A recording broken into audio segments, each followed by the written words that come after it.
What's going on, lads? What's up, fuckers? We finally have you back.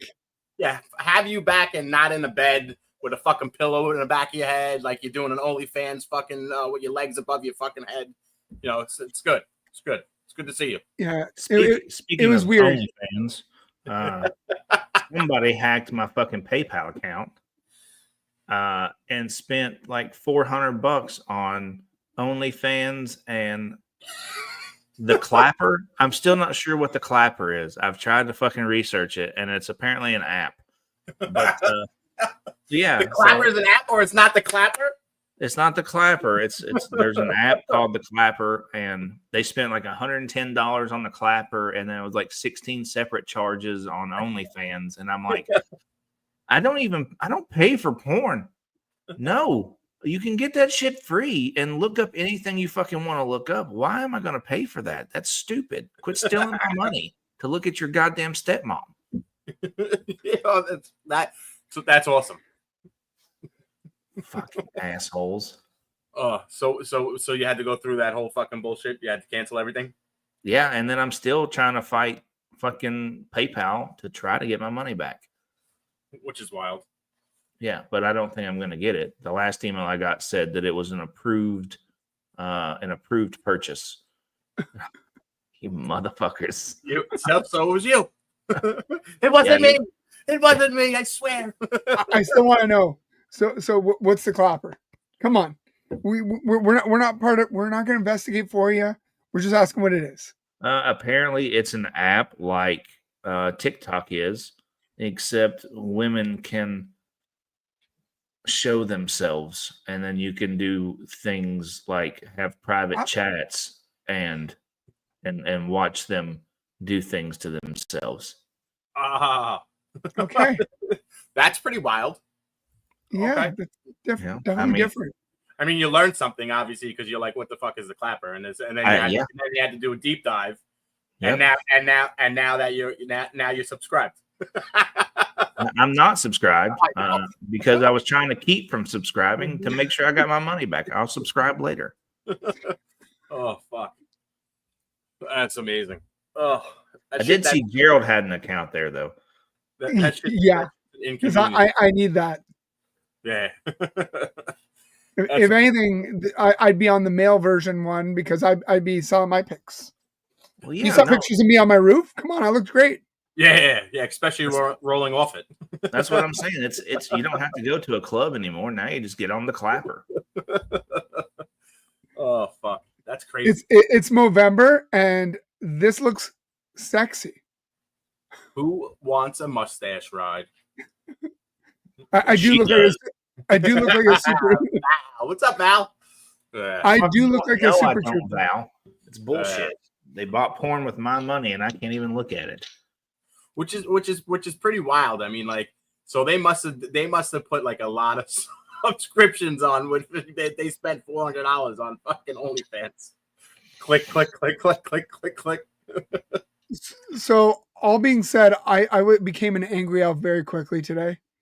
Rate we as know how Crystal. angry you can get. Well, I wasn't that angry. Rate as soon as we had just done all the video and everything else, and Krista was uploading it. Miri canceled. She got called into work, had to go cover a friend's shift who got in a car accident.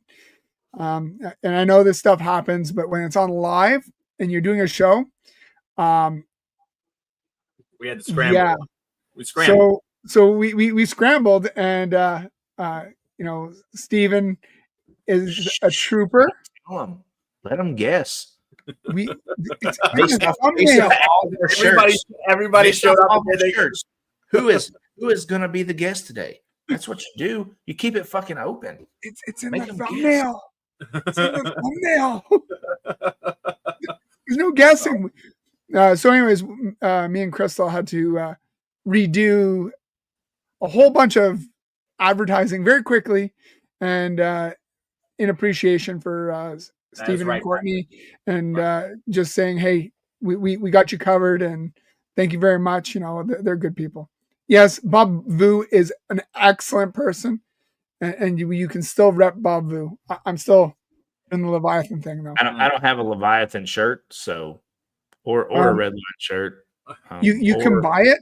You can buy it. or- They do have a store. You can you can also subscribe to their what is it? I'm gonna screw this up. Their I don't see how you bought a shirt from them, knowing that they rigged No, the election. They rigged last year's 15 minutes of Oh, Lame God. What the Talk, fuck? and you're Thank you. repping them. Thank you. Oh You're my repping god. them right now. You sound like a lib right now. But you said we weren't going to go into this topic, but since you brought it up, you laid it up for me. You laid it up. Since you brought it up, it's your people. Your people tried it, not mine. We're not that type of show. We're not doing that today. Yeah. God bless everyone. But did you guys have any good stuff happen this week? I know Paul did some serious shopping because he keeps telling me stuff he keeps buying. Serious shopping. No, but we went to Gettysburg yesterday. We woke up. We picked up Chris, and we got to his house around like 6 a.m. We made it to Gettysburg around 10:30. We walked in. We set up with Conduit. So we hung out with them, and then we did everyone did their rounds, walked around and everything, and just kind of like networked the whole show. Show was weird though, like really weird. I mean, a lot of the vendors saying it was very slow and this that, which you kind of could tell, but there was a bunch of characters that were walking around. I'm telling you, like, you know, people were walking around like fairies, like, you know, wings and shit. And it's like, all right, this is a little different crowd. Different atmosphere. Yeah. I think a lot of people did pre-sales, you know, so people came and picked up snakes. So I mean, you know, so people, I guess, did good in that aspect. But you know, I went around and I said hello to everybody. And I talked to Nate from Infinite. I hung out next to Phil from Finger Snakes, and he's phenomenal. He's awesome. I ended up picking up a special lace het clown female from him, and he's awesome. He did great though by me, and awesome. But other than that though, everybody was there. You know, everybody was walking around. It just seemed like everybody was networking more than anything, and but I guess the clientele was just more of a pet. You're looking for pet snakes or whatever. You know, I've seen some people walking out with geckos and cresties and leopards and stuff like that. So I don't know how good those tables were doing. I just like kind of revolved around everybody that had the snake, you know, snakes and stuff like that. Spoke to Lady Tiz. Nicole's awesome. You know, Chris at B&E was there. Chris from Balls Deep, awesome guy. You know, seen a lot of people walking around, and it was cool. I mean, listen, I had a great time no matter what. You know, that's awesome. Yeah, so it was cool. Let's show some love on the chat for everybody that showed up before we bring on Steven. Rich, what's going on? Thanks for coming out. And thanks for showing the love. Christopher. 319. What's up, 319? Hello, Jason. Shauna. Thank you very much, Shauna. Yeah. Mike. What's up, Mike? Thanks for stopping in. Val, what's going on? The one and only. Miss Allie Wood. Boo boo. What's going on, Allie? Mission Morphs, thank you very much for coming out. Creative, thanks for picking on my beautiful mustache. Kevin. That's it. Kevin just jabbed you. What up, Kev? What's going on, bud? He said that you described the show exactly the way it was. What's up, Alicia? Alicia, what's going on? The Gecko Diva. The other better half. Crystal. Yeah. Oh, what's going on, Ann? How are you? I haven't seen her in a bit. Oh, yeah. There he is. My man. Tech Pythons. Not gold. Necromorphs. James Perry, thanks for coming. Leviathan. Fans. What's up, Vinny? Vinny. Brian and Holly. Brian and Holly. There's a love. Thanks for coming in, guys. But there it is. Yeah, there it is. Anything exciting in your world, Jared? You've been gone for 2 weeks. It must have worlds of exciting stuff. Not really. I was in El Paso working. It was real fun. Not really. Stayed in a nice hotel, though. I mean, had a nice hotel. There was a little bar downstairs. We got 2 free drinks every night. Ate lots of Mexican food and steak and, hung out with good people and had a good time. I mean, other than working. So you fixed a lot of tanks?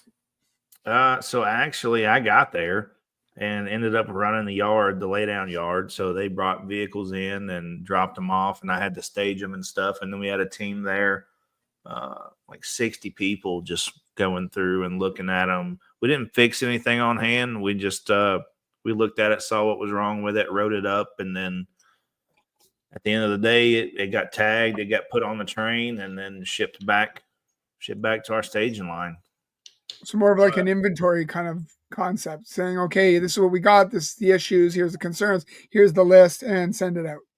Yep, that's it. And then, we got the parts ordered, and then it kind of, so depending on if it got accepted or not accepted by the deploying unit, depends on if where the budget comes from to fix it. So whether it's federal dollars or it's state dollars, it's really weird. It's complicated to get into, but I think we got everything captured, and hopefully we get the ship fixed and get back to training. All right. So Crystal wants me to update you real quick. So I went hunting on Monday because that was opening day, and opening time for being able to shoot. Go ahead. You got a question? Well, before that, you started that. You did say that you do awful on opening day, right? I do. I've never ever shot anything on opening day. Okay. So this year, opening day. So shooting light is I on the opening day was 6:19 is when you're allowed to shoot. So I was tagged out by 6:24. Awesome. And I went and retrieved my deer at 6:29. So I was officially done hunting by 6:29. How many did you get? It's we are a one tag limit. Oh. So you get one tag. So I got an 8-point buck, and I was done. And yeah. Okay. So here in Tennessee, you get depending on where you're at. Like in East Tennessee, you can get 1 doe a day, but you only get 2 buck tags for the entire year. Okay. You go to Middle Tennessee, you can get 3 does a day and then 4 buck tags for the year, because Middle and West Tennessee just overpopulated with deer. Okay. But they're smaller. But yeah, so it's crazy that you guys only get just 1 a day. How many bucks do you get for the entire season?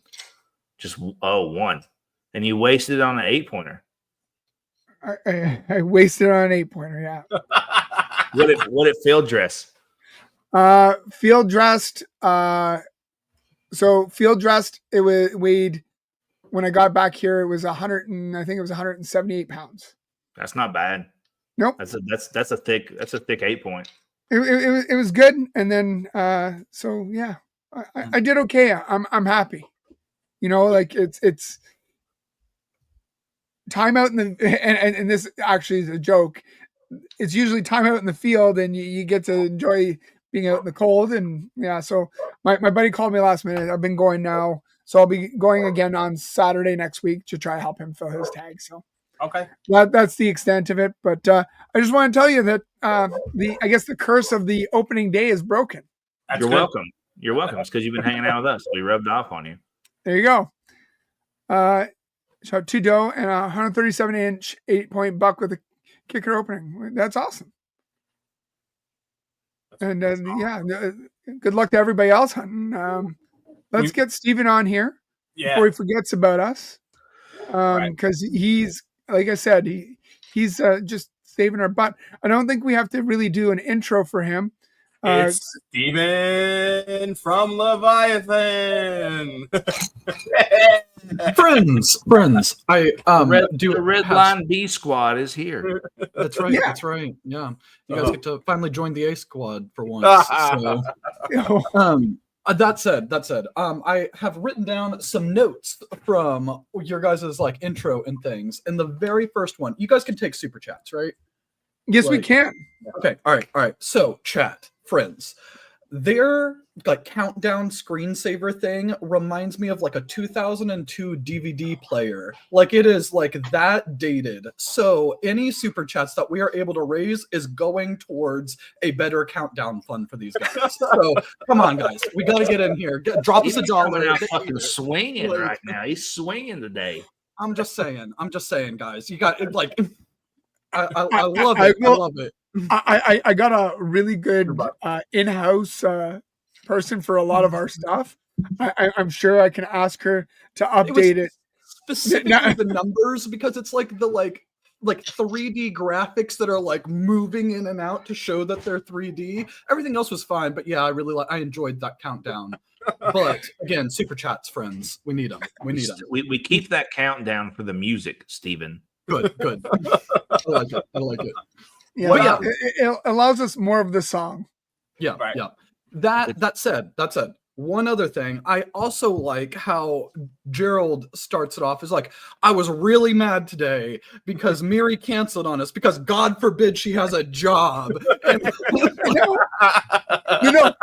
It's not even the job. Like I get it, and that's why I said I support it, and I did say it's unfortunate their friend got in a car accident because shit does happen, right? But it was just like it's the live thing. So when you go into a live and you're not doing the pre-recorded, and this, when you're doing the pre-recorded, at least you can edit and you can. It doesn't really matter. You can just push the episode. There we go. I'm sorry to interrupt you. We're already getting it. Rich is coming in clutch. There we go. Not to interrupt, guys, but speaking of super chats, if you guys have a question in the chat that you really want Steven the answer, throw a super chat in there with your question, and it'll get priority. Yeah, we got you. And it goes for a good cause, because look at these guys. Do you really want them with a 2002 DVD screensaver for their countdown? No, wild. You don't. Fucking roasted by Steven. What the fuck? Like Paul, you better get your fucking mentor here, okay? Steven's like one of the nicest guys, and he's literally roasting us. It's fucking coming. All right, that's fine. I got it. Okay. That's good. I'm getting you guys money. I'm shilling for you. So I'm sorry, Crystal. I'm sorry. Yeah. Crystal just needs the money for a bonus, so that way she can actually. Yeah. That's Crystal singing in that song, right? It's beautiful. The voice of an angel. See, you're talking shit about our intro. No, I'm not. It just to help Crystal. Specifically, the countdown numbers. Again, go watch it again. Watch it again and tell me it doesn't give you 2002 DVD screens. At least it's not bouncing off the screen, at the weird angles like it used to. You're right. I wonder. I don't know. That would be kind of funny. It could be worse. You need to try to find that. All right. I'm sorry. I'm derailing your guys' show. No. You've been putting out a lot of good videos lately, specifically, and it excites me just because I'm into it, and so is Paul. The puzzle project. Oh, I'm excited about the puzzle stuff. Yes. Don't fucking be nice to him now. He's sitting there bashing our fucking show. And you're kissing his ass talking about how great he's doing. I'm getting whose side are you on, you Canadian fuck? All right. For Rich's super chat, the $5 there. Do you guys like split that evenly, or does it like $1? We gotta take 25 cents. Jared, I've got you $1.33 so far. Like, it's all good. Fat Man right now, which one is he supporting right now? Because it's all going to Fat Man's charity of choice. So I'm not sure. Yeah. What was the last? It was breast cancer. Okay. I leave for 2 weeks and you can't even remember what charity we're on. Yeah, how dare you, Gerald? There we go. Oh, no, Gerald's gone. We've lost him. It sucks. Sometimes, his buttons get pushed. Yeah, his internet's just really poor right now. We put him over here. It's better. Uh-oh. Where'd he go? Oh, no, he's just black now. That's his hat on top of the camera. Oh, okay. But anyways. Not. But like you've been putting out some amazing videos and really highlighting genes that you're working with, why you're working with it, what you think is going on, the future of the projects, the future of the industry.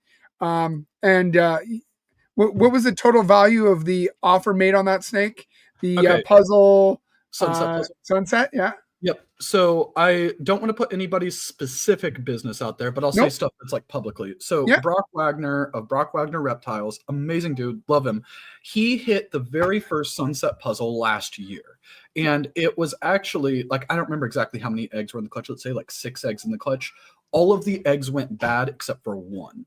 And so like when it went bad, like they had all like made it through incubation, but 1 baby hatched out and lived, and then all of the others had died. And the male, or the baby that lived, was a male, and it was the very first sunset puzzle that was ever hit. It was hit on double head to double head. That's pretty fucking right. Yeah, so he had like texted us pictures of it like when it came out, and I'm like, that's insane. That looks so cool. He was upset because in the eggs there was another sunset puzzle, but it had died in the egg last year. Yeah. All right.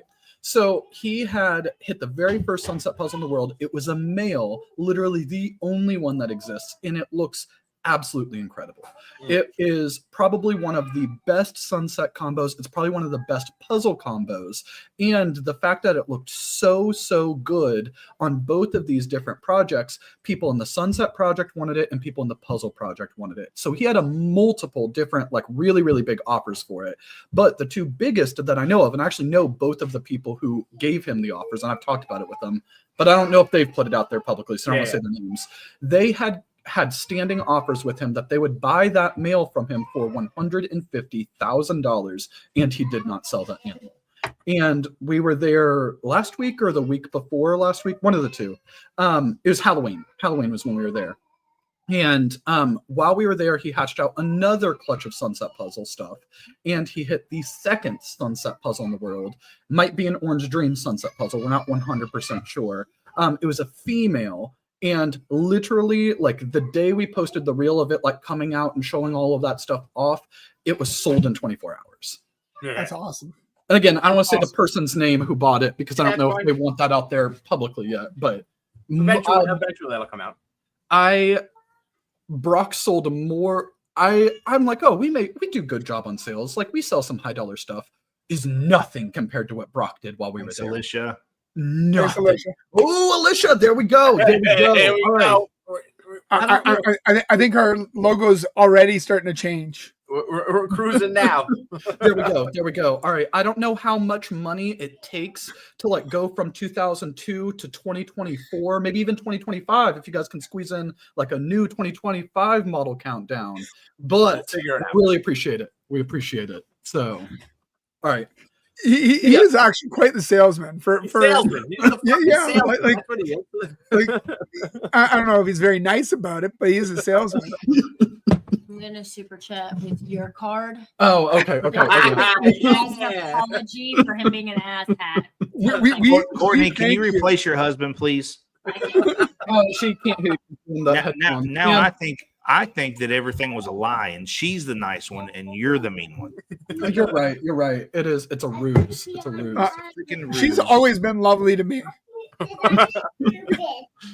But no, that was an amazing video, and he seems quite pleasant. He seems like a really nice guy, really down to earth, and I was really excited to watch that. Like you guys know, back in the 15 Minutes of Lame when I was there, I was getting into puzzle, and so I'm super excited about the future because I've got a bit, and ever since the champion there won, he's bought a couple, like Yeah. a couple dozen. I He- picked up about 1.4 puzzles. Yeah. But 1.2 ready to breed, and so I'm pretty excited about that. And I added another sunset. So a sunset head clown I got. Oh, get it. Was it male or female? Female. Oh, all right. Hell yeah. So like he just picking up all these bangers and Yeah, trying to, he's going to try to actually make something out of that title he's got. it's gonna take me a little bit longer again, but I'm all for letting them grow up and then figuring out what now powerful male that I'm gonna end up buying. That's so awesome. I can throw them too. We just hatched out two. This is on the puzzle topic, but on just like sunset stuff. So we just hatched out two clutches that we never would have done before shed testing. But one of them was a Confusion Red Stripe Het puzzle male to a Super Banana Sunset. So it was only a 5-egg clutch. We got two males that were Confusion Red Stripe Banana Het Sunset 50% Het puzzle, and then the other three are females. One of them's a Confusion Banana Het Sunset 50% Het puzzle. One is a Banana Red Stripe, and then one is just a banana. And we're gonna test them all, and hopefully we can get some double hets in there. Yeah. I'm really excited. And then we just did another clutch, which they all came out, and I'm not 100% sure because I'm not confident in like sexing the snakes, like for popping and all that stuff. Like I can do it, but the way that I say it is if I think that if I can get like hemipenes, I'm like, yeah, it's definitely a male. But if I think it's a female, that doesn't actually mean it's a female. It just might mean that I couldn't get it to like pop that time. So Courtney's way better at it than me. But in that clutch, it was 9 eggs. And I think that it is 1 male and 8 females, and the pairing was Chocolate Inchy Double Het Sunset Desert Ghost to a clown female. So if we got 8 females, we could try to hit some triple hets in there. Like, yeah, I just gotta go back and say, so your beautiful wife is better at popping hemipenes than you are. I think that's just karma, but I had to go there. I don't understand your joke. What do you mean, Gerald? Do you want to explain it? What do you mean? A little bit more depth? Oh man, Oh, this is 15 minutes of lame repeated. This is where we're going with this. yeah. I'll repeat the joke. No. No, that's My awesome. beans are popped right now. Good. I don't know about you guys. This is what. Yeah, you got again super chats and OnlyFans, and you can get to see the hemipenes for yourself. Right now, you got 2 sets. All right, so you were going back to a message earlier, though. I apologize for interrupting you, Gerald. I don't know if I was going back to a message. My wife was saying I something. Can't wait to be able to talk this complicated about gene stacking with geckos. Yeah, she's still having problems with geckos, but that's a gecko problem. They don't have the. So going on to your talk about genetic testing. Mm-hmm. How much better are you finding it now that you're being able to genetic test? Like, because now genetic testing, even in the last 12 months, has gotten so more extensive. How much is it increasing your game? Oh, so there's one. I love genetic testing. Like, I think that the stuff that RGI is doing, that Charlie's doing, that the people in Canada, the people in Europe, it has literally changed the entire way that we go about breeding. There are pros and there are cons to it. Like, it's just 100% true. The pros, I think, far outweigh the cons. And I think for smaller breeders like ourselves, it levels the playing field for us because we're able to, like, here's an example. For the DG Sunset Clown clutch thing that we just did, it was a double het male to a clown female. In order for us to previously have been like to make triple hets for that, we would have needed either a DG clown or we would have needed a sunset clown, or I guess technically we could have done it with a sunset DG as well. And that is like top tier animals. Those are animals that cost, I mean, at one point in time, like $20,000. And in order to make those, the babies from it, the triple hets, the only way we really could have done it in the past was by having at least one of the animals being a double visual. You could also do like 2 visual het to visual hets and all that stuff. There's different ways around it.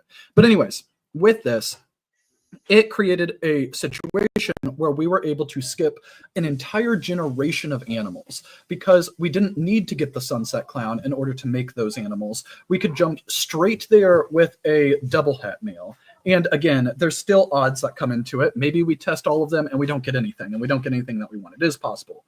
But in our position, we really only need like 1 or 2 more females to keep flushing out that project, which is what we would have held back from the clutch anyway. So maybe the entire clutch isn't as valuable as if we had paired a sunset clown to a DG, but for our purposes on holding back, it's essentially the same results, but we are able to do it way cheaper, way faster, and we are able to get some cool incomplete dominant genes in there like chocolate. So I think that that is something that is going on across the board for smaller breeders. They're able to leverage genetic testing like that, skip entire generations, and save 3 to 5 years in their breeding plans. But it does come at a cost, and I think that the cost that happens is that those really, really high-end animals, they are not the only way to make those combos anymore. So before, if you're going to spend $20,000 on a sunset clown, or $20,000 or $10,000 or whatever the prices were of like a DG clown combo, you had to have that animal, but now you don't. Now you can get by with a visual het or even with a double het and still make the exact same offspring. You're just making less of them. Right. And I think that that is impacting the prices of the really high-end stuff. And I think that those animals are actually following in price pretty quick. Right. Well, like you're saying, like, so like I and you'll be able to correct me. So the apology for Steven's insults. Thank you, Courtney. Thanks, Courtney. You're the best. But so like a sunset clown visual was anywhere between 15 to 20,000. I'm gonna say this year. Yeah, I mean, right now, if you go on Morph Market right now and you find a male, they're 15 to 20,000. So $15,000 to $20,000, and you can go get a het sunset het clown. Now again, you're always gambling, but like if you breed that to another het sunset het clown, if you were able to get 2, which might be harder to find than we're talking about, but if you're able to get them, there is a really good chance that you're going to create have that diversity and be able to make one. I don't know if you will for sure be able to make one, but you'll probably make like a sunset 66% het clown that might prove out, and it progresses your project. Absolutely, and you're getting better, and at a much like a fraction of the cost. Oh yeah, teeny fraction. Like, I know right now you can go online or you can go on Morph Market and you can buy a visual clown, 100% het sunset male for about $1,500. So if you are going to get $1,500 for a clown het sunset male or $15,000 for a sunset clown male, is one extra copy of sunset worth $13,000? And I think that the market right now is actually saying, no, it's not.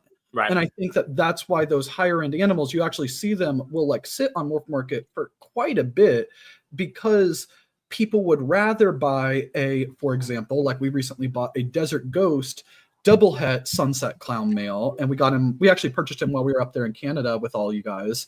And we got him for way less than $15,000. But that animal is objectively a more powerful breeder, Desert Ghost, visual Desert Ghost, double het sunset clown, than a sunset clown. That's just because our Canadian dollar's not worth nothing. How much do you want for that? $5? What? No, but like the genetic testing has been great, and being able to find out, prove out, and just genetically be able to 100% say, okay, it is a het, it is not a, like the 66% and the 50%, when you're selling an animal, if somebody's looking for that gene, it's the difference between that value, the value of that animal being this or this, and it's awesome to be able to play with those genetics. So that's awesome that you're able to use it and utilize it and create it as a business strategy. And so going back to what I was saying, because I'm awful at this, I really am. you guys have a Patreon, Mhm. and you teach a lot of this in your Patreon.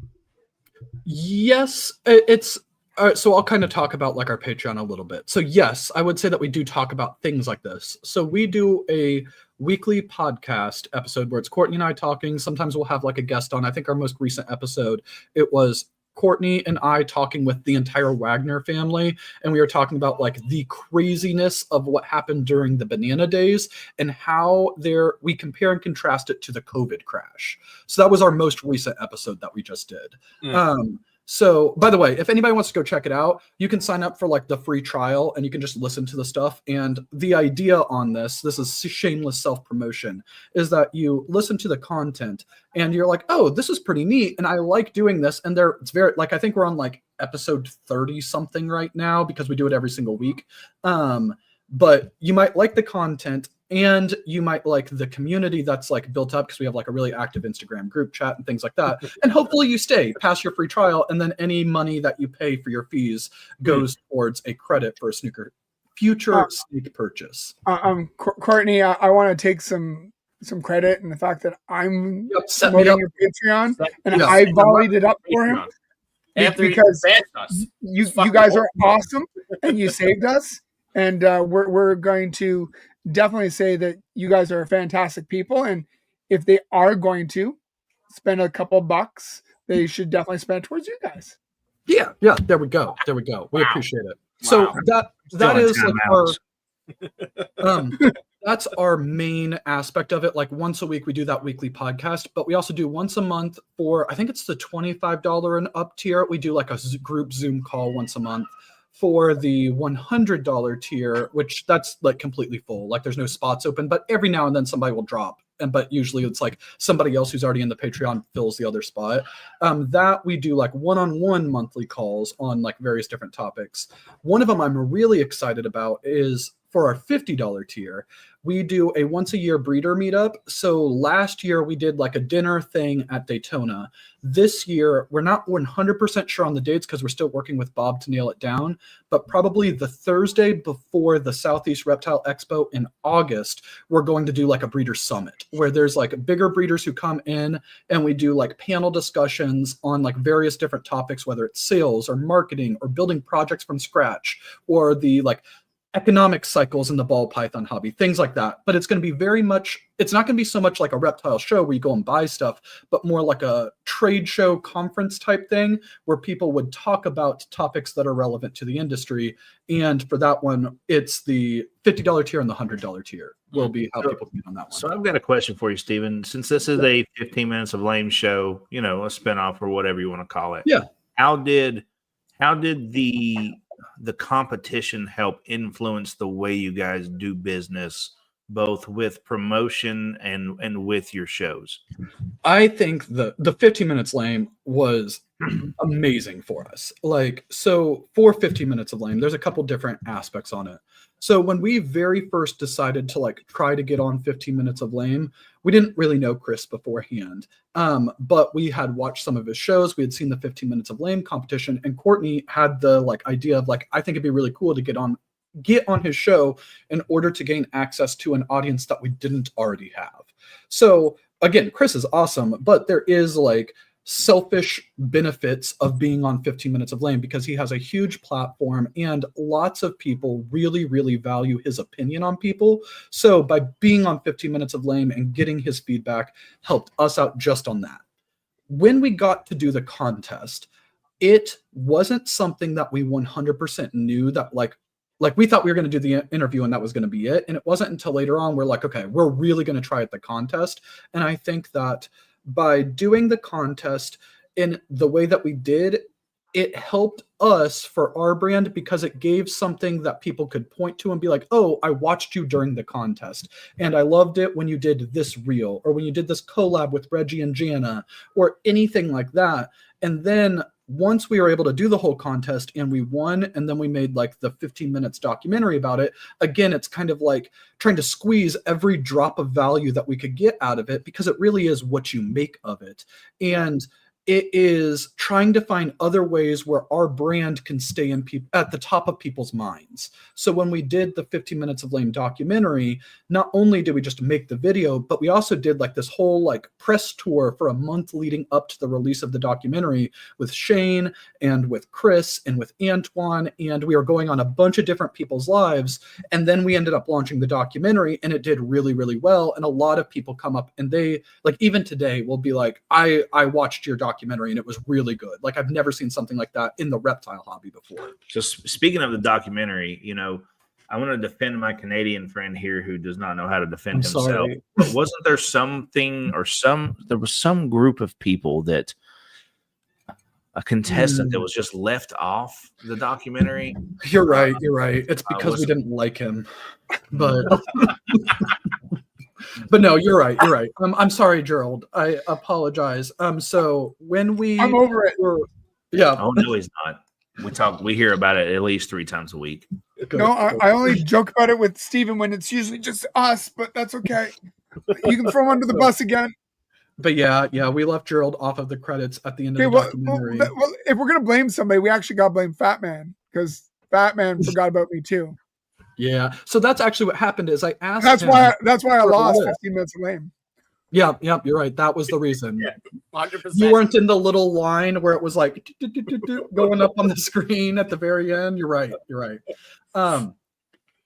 So what happened on that one is I had asked him for like, what's a list of all the people who've ever been in 15 Minutes of Lame so I can put them in the credits. And I think he pulled the list from his like YouTube videos because they were all pre-recorded except for yours.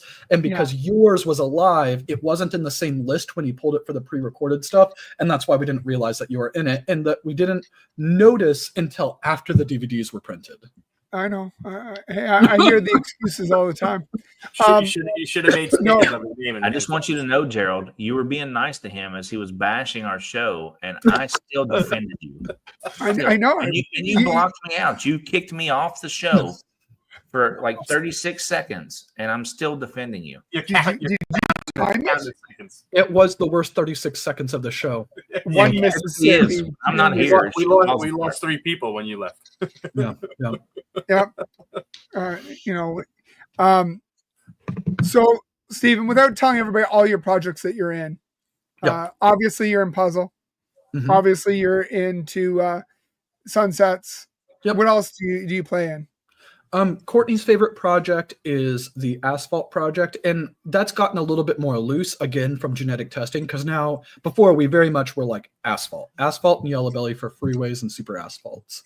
But at this point in time now, we'll do gravel, we'll do whatever, because if we ever have a question on what the animal is, we'll just shed test them. So we don't like, rather than having it be a bunch of tiny fragmented projects where it's like, I work the asphalt project and then another person works gravel, and then they won't sell snakes to each other because they don't work that project.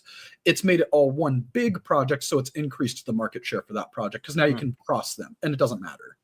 Well, I have both as well. So I have gravel, I have asphalt, and I have gravel asphalt. So I get it, and it's really good because you can use a gravel asphalt to breed to a yellow belly, and anyways, it's all fun stuff. The 15 Minutes of Lame, it's definitely amazing. You are one of the judges. Yes. What type of tips? Because you have, out of all the judges, the most daunting way of judging, because it's a point system. Yeah. What tips can you give the contestants that are going to watch this one? How will you suggest they hit it? I do think I'm going to make a slight change to what I did last year. So last year, one of like the things was if you were actively campaigning for that day, I gave you a point. And literally, I probably still have the spreadsheet, which no, I'm not going to share it, Jared. If you were actively campaigning, one of the categories was like the effort that you were putting into the campaign itself. And the only way I felt like I could objectively rate that was, did they campaign or didn't they? And with that, what I feel like ended up happening is that there were some people who campaigned a lot, but it wasn't super high quality stuff. Like it might be like vote for me or something like that. And they got the same weight as somebody who I felt did a really like hard work, creative reel, and that reel, in my opinion, should weigh more than just saying vote for me on your story. So I'm probably this year in my approach to it. Again, Courtney and I share a vote. So Courtney doesn't do the point system. So I could say, here's exactly how I think they break down. And Courtney might be like, yeah, but I personally like number 2, and I like number 2 better for these reasons. And might be like, it was close enough that, yeah, like that makes sense that I had them as number 2, she had them as number 1. So that becomes our vote. But just don't eat rat shit, people. If you eat rat shit, Courtney will not like that, and she will vote against you the entire time. Even if you're trying to be funny. Peanut butter. It was peanut butter. But thirst traps. Yeah.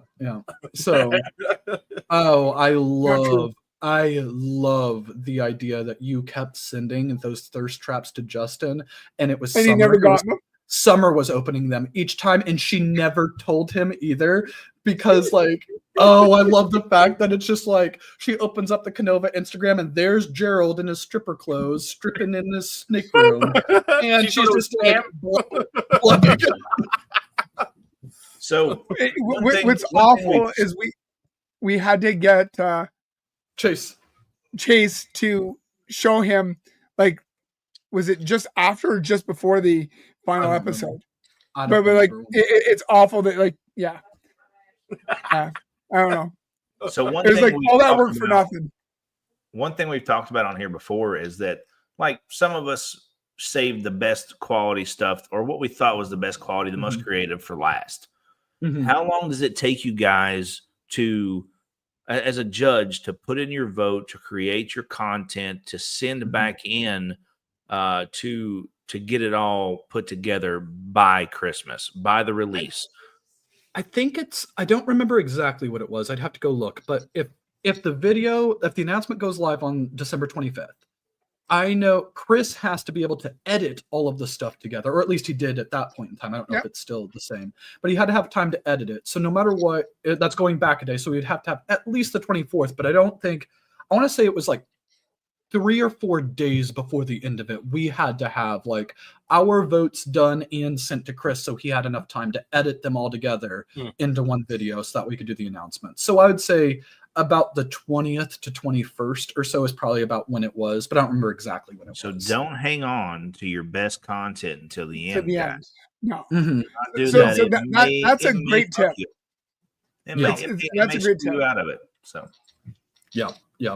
At those last couple days, that one extra film could do it. Oh, at least for mine, like 100%. It was super, super close on how it went, because it's like I'd have to go like look at it, but it was super, super close. And it's like, because one of the things is I would do like who won the day, and it would be like, this was the piece of content that appeared this day that I felt like was the best, and then that person got an extra point for that. And it's stuff like that would change. So once it got to those like last couple of days, I'd already made my like decision, and all the other judges had already made their decisions. So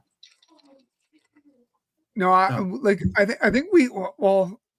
have to go back, but I think we put out content until the day of. Yeah. And just because, well, one, I don't want anybody to ever say, okay, I'm not putting any more content after the 21st, because that might be or may be when they are going to start voting. Put content out right till the end. If for nothing else, just to get your brand out there. That's 100% it. But don't wait until the end. Don't try to fucking run it at the end and make a comeback. You guys have to put out quality content throughout Constantly. The entire piece. And this year they said it's not going to be so highly weighted on what you put out on Instagram. It's not going to be reels based. So I mean, it depends. For me, I do think that the marketing aspect of the contest, whether it's reels or not, probably one of the most important aspects. It's not the only aspect, but it is one of the most important because we've all seen it in the hobby where somebody can have amazing banger animals, but nobody knows who they are and they struggle to sell. And when they go to shows, they're super curmudgeonly and they don't talk to people and they don't do well and they end up getting out of the hobby. Right. And I personally believe that the animals are important, the marketing is important, and the person themselves are important. Having somebody that is both going to bring like pride and prestige to the contest, but also be a positive influence in the hobby, I think is super important too. So one of the things, I'll throw this out there, I don't know if we've ever actually talked about this publicly. One of the things that Paul did that wasn't necessarily part of our like my matrix on scoring, but because we called a bunch of different people and we talked to different people, I don't think Paul said a negative thing about anybody else the entire time. Like, and I think that that positivity was really, really good, especially in the middle of the contest when you are literally competing against other people. And again, I really, really enjoy it. I know some of the other judges are like, I want you to fight and I want you to be like, I hate them. That's not me. I want somebody who's a positive influence on the entire hobby. If I remember correctly, during the debate, he said he was going to fuck us all up. Yeah. What I said? I never said anything negative about anybody either, and neither did the Canadian, who never says anything negative about anybody ever. Oh, stop it! You guys were angry during the debate too. Again, I was fucked up during the debate. You were sick, weren't you? You guys had like COVID or something. Yeah, I was sick. Yeah. Again, there's like good natured, and then there's also like, oh, they're taking it too seriously. And I think that anybody can tell when that happens. There's good natured teasing and it's a joke and you're in on the joke. And then there is like, oh, they're actually insulting each other. And that's not what I want. Like the guy that's been breeding for 63 years and is in the newest reptile breeder podcast, you know. So I think that when it comes to this year's contest, what I am looking for, again, each judge is different and the popular vote is different. I want somebody who is going to bring prestige on the entire contest, where 5 years from now, if somebody looks back and they're like, here's all the people who have won, that they're like, wow, those are all like really big names in the hobby right now. That's something. That's one aspect. I want somebody who's going to be a positive influence on the hobby, and that there's not going to be like any big controversy or like anything like that happen, or I don't think that will happen with that person. I don't want somebody who is maybe an amazing person, super, super positive, but there's nothing wrong with breeding pet level animals because we breed pet level animals. But when you actually look at the stuff that they're producing, it's like, oh, they're not really that invested in the hobby yet either. That doesn't mean you need to buy $10 billion worth of snakes. But again, there's like a level where it's like, is their animal strong enough? And again, there's lots of different aspects to it. And then the marketing itself. Are they putting in the effort to campaign? Do they want it? And are they doing a good job with their marketing? So from a judge's standpoint, so far this season, I know we're just getting started. Like it hasn't officially started yet, but it's starting. It's 16.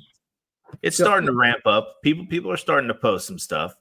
Who are you most excited to see campaign, and who so far are you kind of disappointed in? Or can you say? I'm not gonna answer it exactly like that because I don't want to like give anybody like bias or discourage anybody. But I will say some people who I have taken notice of them for some reason or another. And maybe it's because we're friends with them. And maybe it's because I've seen the stuff that they've put out. But these would be people like the Harbins, Inked Lady Morphs,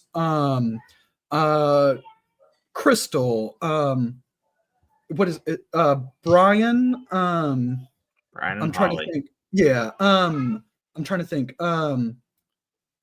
Demonic. Again, there's Charlie. There's various different people that I already know off the top of my head. And I'm sorry if I didn't mention you, but it's like these are people who I've already noticed for some reason or another. Like, right. So now going off of that, so like traditionally this has been a ball python centric competition. Do you think there's any problem in having it branch out into other reptiles? Considering we are reptile rich, we have so many other reptiles. You got the lacerdas, you've got crested geckos, you've got all these other wonderful animals that people have, and we're trying to bring this hobby, I think, into more involvement. Do you see any reason in maybe not bringing in the future more crested gecko breeders, more tortoise breeders, and keep going that way? I think that when it comes to the other reptile species, I think that it's super, super cool. And this is just for me. Like, we are primarily ball python people. We have a Brazilian rainbow boa as a pet. We have some red-eyed crocodile skinks as a pet. Courtney is getting interested in gargoyle geckos, but we don't have any right now. But really, I don't know the slightest bit on how to evaluate other species. So somebody could have a crested gecko, and they could say the exact morphs. I don't know what it means. Like, I don't know. Does that mean that is that the monsoon of the crested gecko world? I have no idea. And I think that people who are in other species, when they're coming into this competition, because it is tended to be dominated by ball python people, they have to make a deliberate effort to communicate and educate ourselves, as in the judges and the entire audience. This is what it means when I have this animals, and this is why I'm so invested, and why I'm going to be the top tier of the gecko world or the top tier of the tortoise world later on, because just saying the morphs or just talking about the animals, I don't know enough about it to understand. That's awesome. That's super helpful for the one gecko driven breeder. I also think, I mean, the Harbins are 100% hognose people. They have ball pythons, but they're hognose people. Right. I also think, though, that's I think it would be awesome for like that to branch out more, because it'll just make the competition bigger. You know, and I'm not saying that this will be like, oh my God, it'll bring the community together more and everything, but it'll be everybody concentrating on, and I can't wait for it to be December and find out, and people look forward to stuff like this, and it'll just make it bigger. I love Paul's toxic positivity. It's not toxic. It's just positive. I love it. That's a joke. Like, it's almost been a year, guys. Yeah. It's been a year since we started this thing, and then look where we are now. And I just want the chat and the competitors to realize that it's not just about winning, even though Paul cheated. It's about the friendships and the community and the connections that you build during this, because I'm telling you this, there will be people that you meet in this from 1,000 miles away, a country away, that you build bonds with and great friendships. And no matter win or lose, even though Paul cheated, I'll say that one more time. I wouldn't trade these three, even Steven. God, even the show, even Stevens. I wouldn't trade these guys for the fucking world, man. It's just a community and it's bonds and friendships that you'll never get to make anywhere else over something that seems silly. So yeah. Just think about that. I am so happy for what Chris has built with the 50 Minutes of Lame contest. I think, again, Chris is curmudgeonly, and he always tends to crap on the ball python hobby and new breeders. But I think of almost all of the established people in the industry, Chris probably does the most to promote new breeders than anybody I know of. Yeah, absolutely. At least with like big platforms. I'm not saying that there's not other people who do new breeder stuff. There 100% is, but Chris, that's interesting, because somebody's going to be on a show soon coming up, aren't they? Yeah, I am. Yeah. Whose show are you going to be on?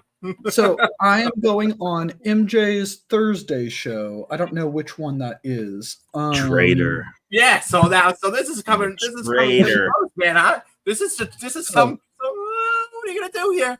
So quick. Are you wearing the belt? Are you wearing the belt? That's the one thing I need to know. I do have the belt over there. I still need to You ship it to you Paul. should Yeah, wear the belt. motherfucker! I could have had him in Gettysburg. You got to stand up and give him the So question for you guys.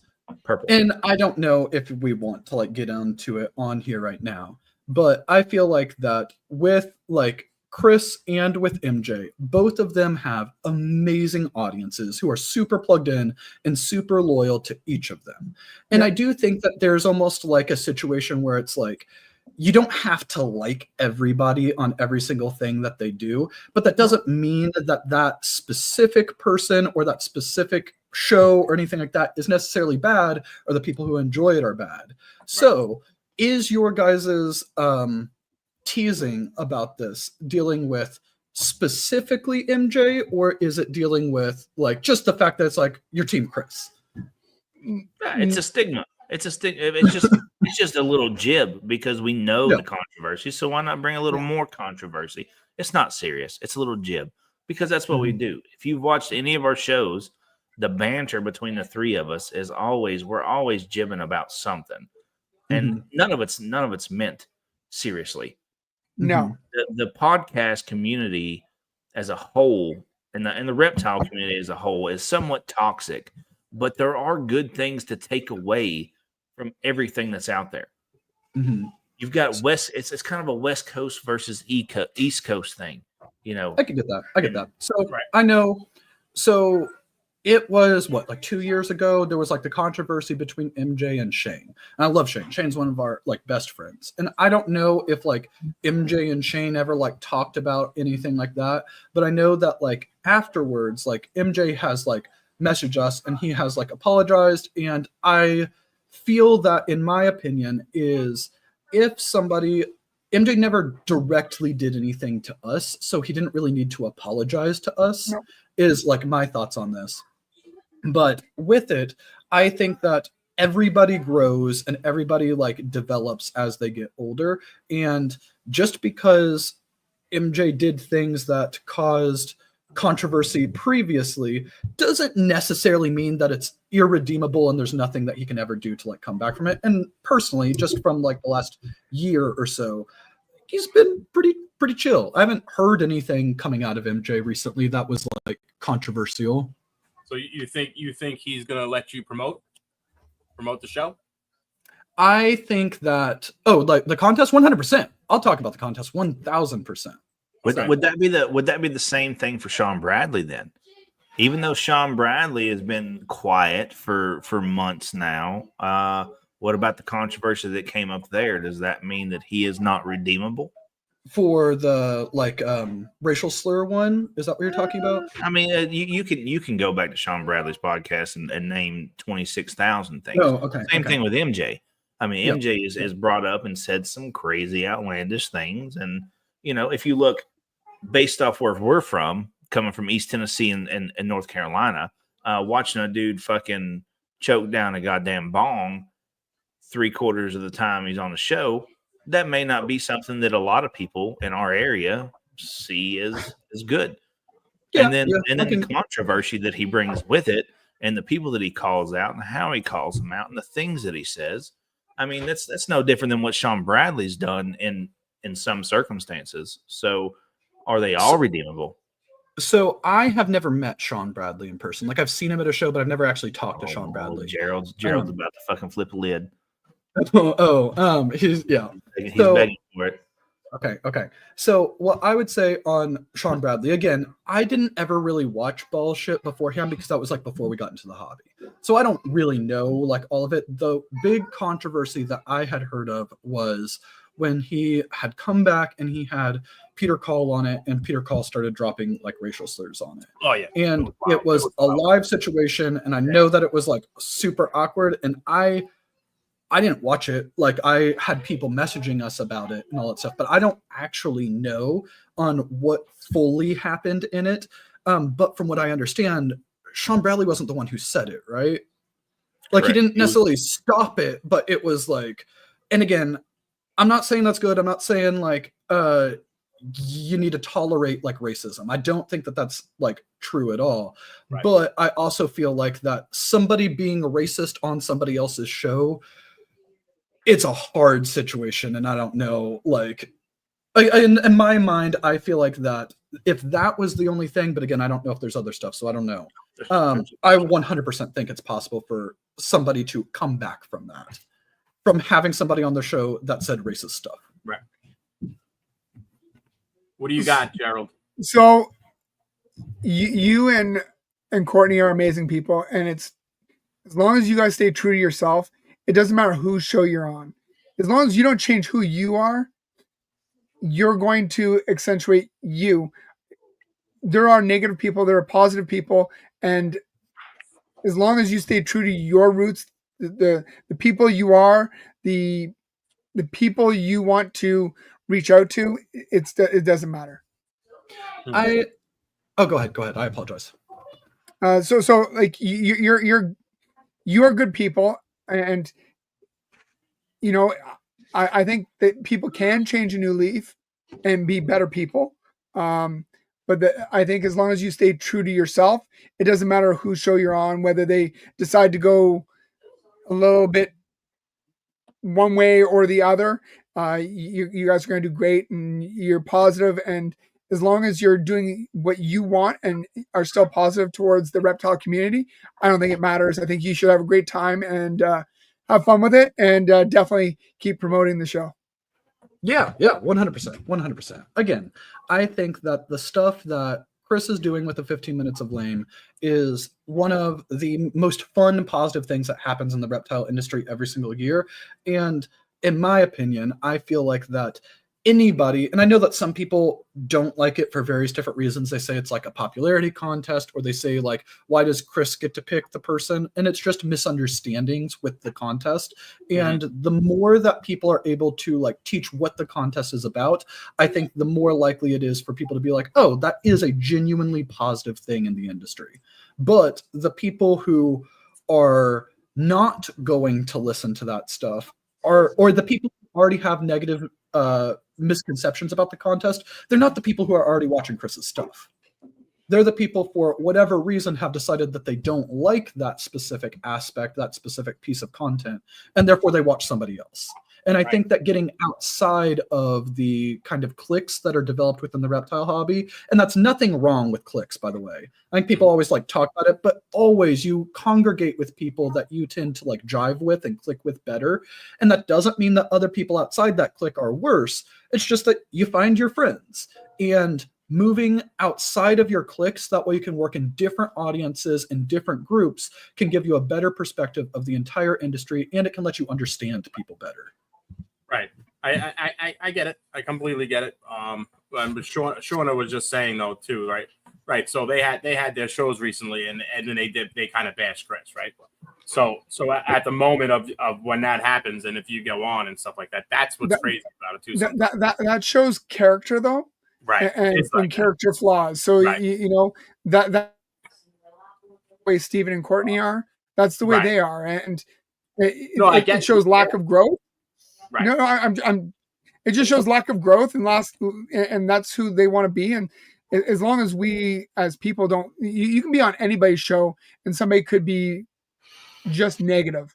As long as you don't take the bait and don't bite into it, you're good. It's like watching ABC, NBC, and Fox. Yeah, you're going to get different perspectives. Yeah. Of the same thing. That it's bias sometimes. You know, I mean, some people have their opinions, and sometimes it's either right, it's wrong, or it's based off false information. And hopefully, Stephen goes into this and he knows this, and he's prepared to defend himself and other people, because it could end up in a bash session. Stephen's smarter than all three of us, so I think we're good. I think that when it comes to I'll talk on like MJ and all that stuff. Objectively, MJ is probably one of the most entertaining podcasters in the reptile industry. I don't think, like, somebody might not like his like style, but the energy that he brings, the production quality that he has, the guests that he brings on, staying on topic, I think is another big thing that he does really, really well.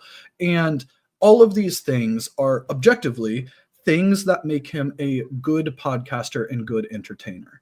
Now, I think that there are some aspects of the personality that can rub other people wrong, and it's rubbed us wrong in the past. And you were talking earlier about like weed and stuff like that. Like we're super, super straight edge. We're super plain and vanilla.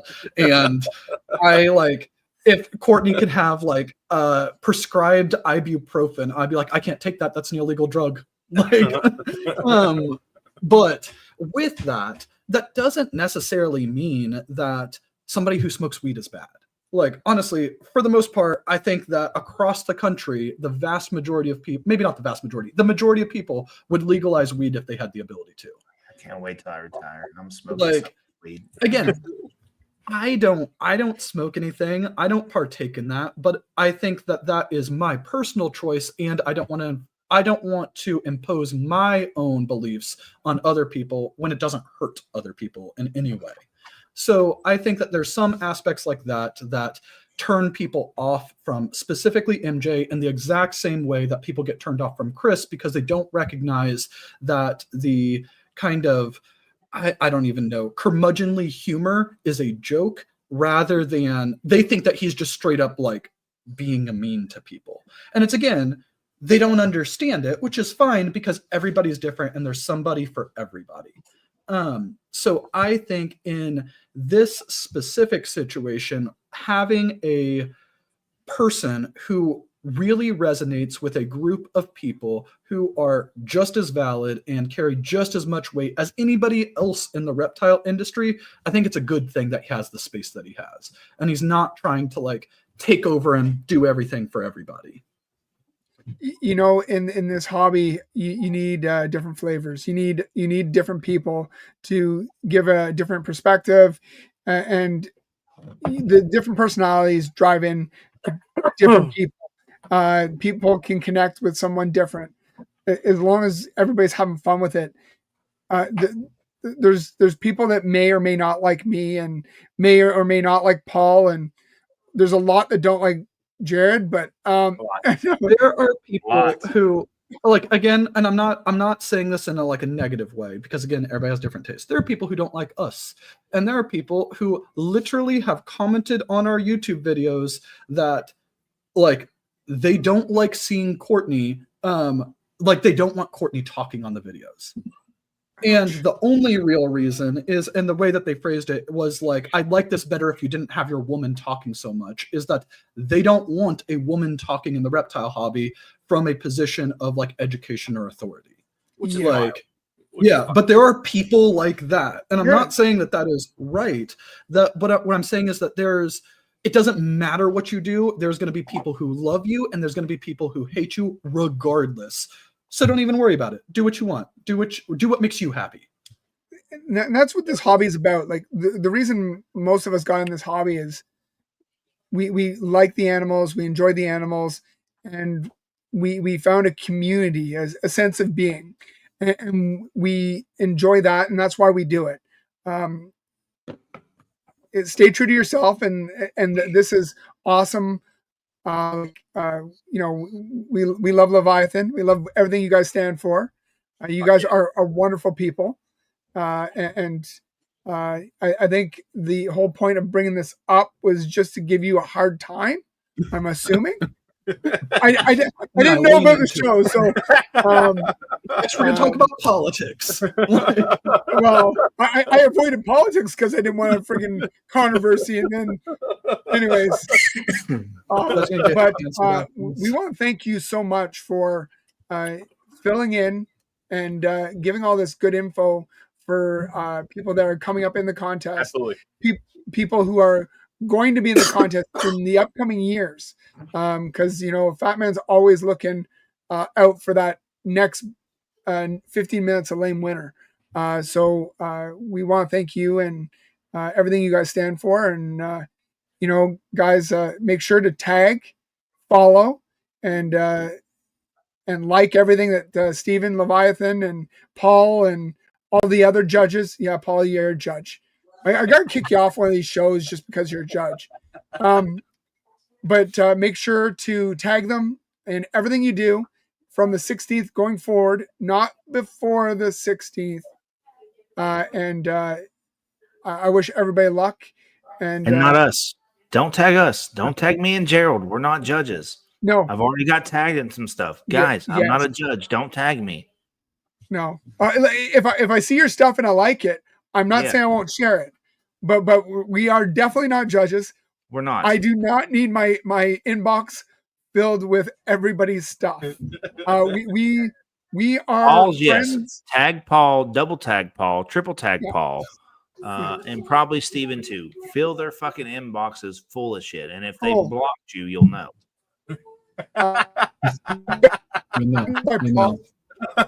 Shh. I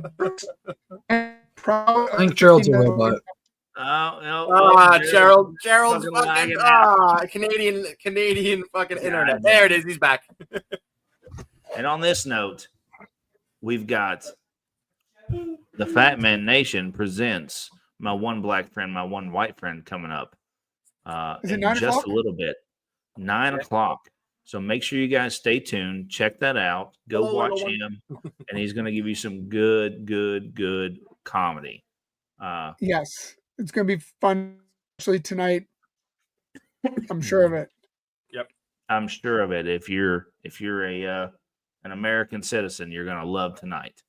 It's going to fill you full of joy and dread and all the things. Steven, if you want to stay All right, what was that? if you want to stay backstage for a couple minutes, we're going to get out of here. And we'll thank you properly for coming on and being part of this Gong Show. Thanks everybody for coming out and hanging out with us. We love you guys. Shauna, hit Bye, it. Steven. I'm waiting for it. I'm waiting for the 2002 screensaver.